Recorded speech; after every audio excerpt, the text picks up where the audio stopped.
Hello, YouTubers. This is Matt. Used to go by Bipolar Conductor out here, but they made me change it. Haven't done a video in a while.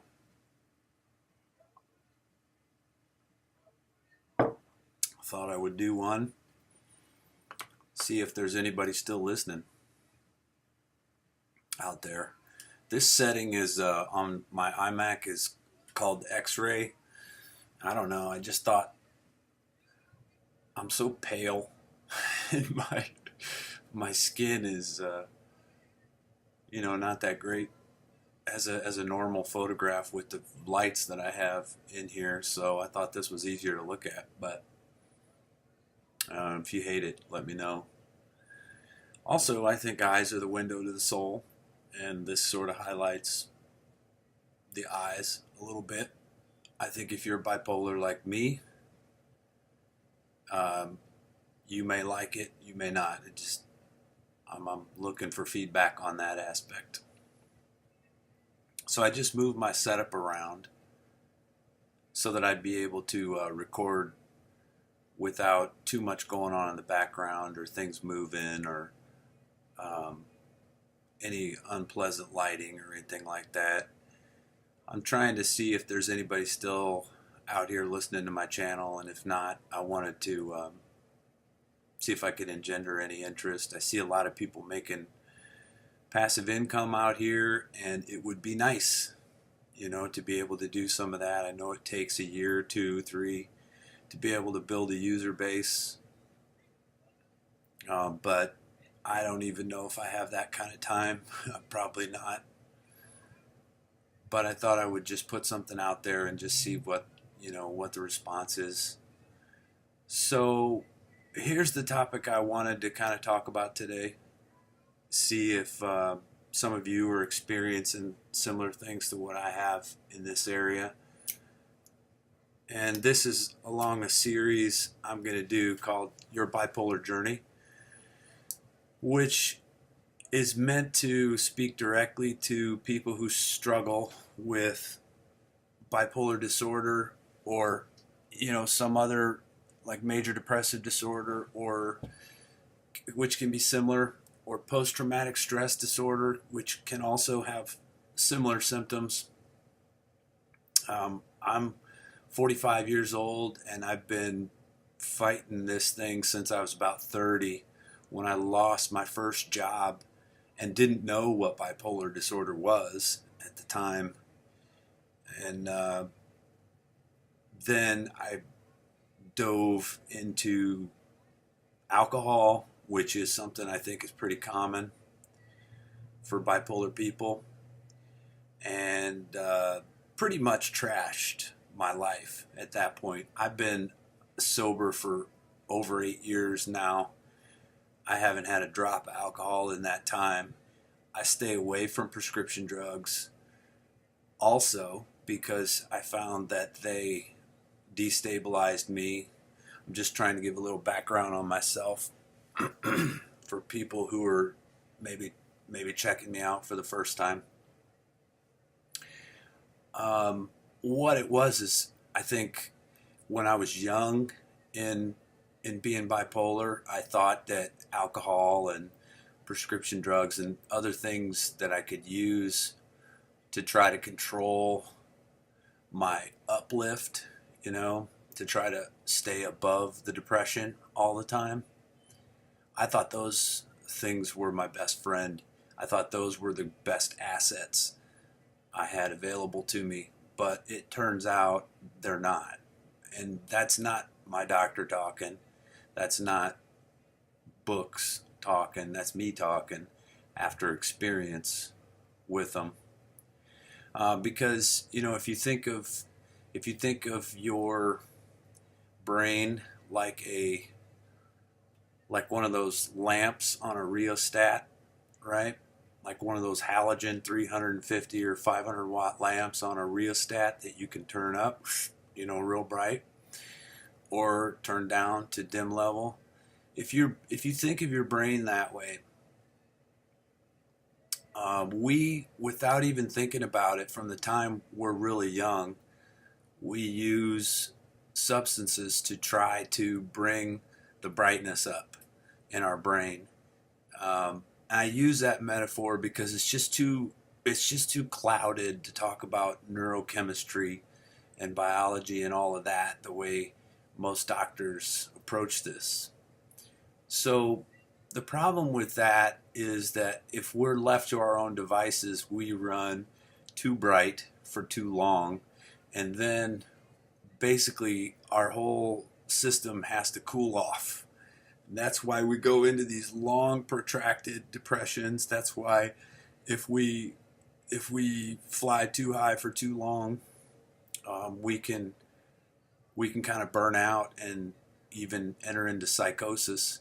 So all of the prescription drugs and all the treatments that medical science is trying to herd us into are usually aimed at making sure we don't go too high and making sure we don't go too low. So clipping off the top and the bottom and just running sort of flatter, you know. And then the reason we always relapse, and Tom Wooten talks about this in some of his videos too, is that it's very unnatural to us to just suddenly flatten out when we've been establishing a pattern of up and down all of our lives, and we're used to that flow. It's really hard for us to just suddenly go into what feels like a flat line. And I've heard other people describe it as, well, I felt like I wasn't alive, or I felt like I was dead. I just wasn't really living the way I'm used to, and I wasn't feeling and engaging life. Well, that's what we can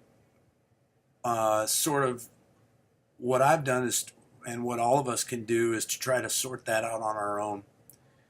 The prescription drugs didn't work for me. They do work for some people, and people that they work for, I say great. But for me, they kind of destabilize me more than anything. So I've gone into a process of using diet and exercise, expression, meditation, and staying away from alcohol, staying away from prescription drugs, staying away from too much caffeine, staying away from all those things that I used to love to use to sort of feel the way I wanted to feel with my bipolar disorder. And you don't really consciously realize that you're doing this. I didn't anyway. I mean, I assume that other people are like me in that regard. So we can't really do that. We fry our filament a little bit. We set ourselves up for the very long and dark depressions that follow the bright periods. So I guess what I'm saying is, after sobriety, there comes a period, and this is really the part I wanted to hear from some of you guys about, if I can. After sobriety, what you find out quickly is that you can't hang around the same people that you used to. A lot of those people are enablers. A lot of those people want you to go back to being your old self. You hear that a lot.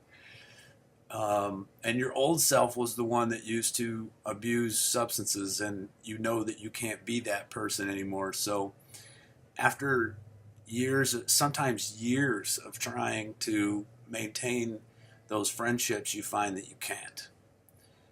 Plus, the older you get, there's a tendency to isolate more, because having not been able to maintain those friendships, and then having a lot of difficulty establishing new ones with all of your mannerisms and behavioral differences, and with just being so different from what people expect you to be, and often having your emotions shift one way or another, that discomforts normal people. the emotional intensity that we carry with us. These are all things that make it hard for us to maintain relationships. So I know from years and years of talking to people out here and going through group therapy and going through individual therapy and reading books, I know that a lot of people experience this isolation. It just becomes easier for us to kind of kick back in our own world and not have negative experiences associated with being so different, I guess. But at the same time, that becomes dangerous for us in a way because we're our own narrator. We're only hearing our own point of view on things. We're not getting that soul nourishing interaction with other people. I mean, human beings are social organisms. We all need that. So I wonder how other people deal with that. I wonder how other people who might struggle with any form of mental illness that causes you to isolate, how do you um, how do you have healthy interactions with people, not knowing how you're going to feel from day to day? How do you maintain commitments? You know, say you plan to go to lunch with somebody and you wake up in a really unstable mood emotionally, or if you're just super depressed and you can't get out of bed that day, how are you gonna? Do you just put on a happy face and fight through it? I used to do that, but I'm having a lot of trouble doing that these days. Um, yeah, just how do you manage all that? How do you manage your relationship with your family? To that's I want to do a whole video on that one because that's a big topic that a lot of us struggle with. I personally have spent more than a decade trying to have a healthier relationship with my family, but I've not succeeded at this point. And I've even lost my dad and my brother at this point, and we really didn't establish good relationships in adulthood before they departed. And I don't want to have that with the rest of my family. You know, I don't. I would like to have better relationships. I need that social support. I need that support from my family, but I don't have it. So I'm wondering what other people do to manage your family. Are your families supportive? Do they try to read up on it? Do they try to understand that you're going to be, that your moods are going to shift in ways that normal people don't? And do they, or do they just get freaked out by it like mine and frustrated with it like mine? I think my family feels like it's more of a choice. I think, my dad always brought us up to sort of believe that everything you do is a choice. So if you're depressed, that's a choice. If you're not, if you're, and I see it as brain chemistry. I don't see it as a choice at all. And I think medical science is behind me on that one. But they just they just want me to go back to being the so kind of more normal person that I was when I was younger, or to be more normal like they are or their friends are, and I can't do that. So it creates a lot of tension between us. And my sister's kids, they get freaked out by my emotional intensity too. It makes it hard, So friendships are hard to maintain. Family isn't really there. Isolation and hard to hold down a job. And I mean, it's just becomes hard to really maintain a life at all and have any sense of normalcy unless you're just alone all the time. And who wants that? So I'm wondering, what other people do, what solutions you've found, and I hope to start a discussion on some of these things because I've got other topics I want to get to, like, jobs, whether whether or not it's a neurochemical problem or a spiritual problem. I want to talk a little bit about PTSD and the similarities with bipolar disorder, because my brother had PTSD before he passed. And I don't know, I've just got a whole list of things that I think would be of interest to people who struggle with mental illness or bipolar disorder. So if you are interested in hearing those, I appreciate a like. I appreciate subscribe so you'll hear about the videos when they come out. And let me know if you want me to just record in regular format or if you like the X-ray version. And any other comments or topics that you want to hear about, I'd appreciate hearing that as well. Thanks a lot. That's it for now.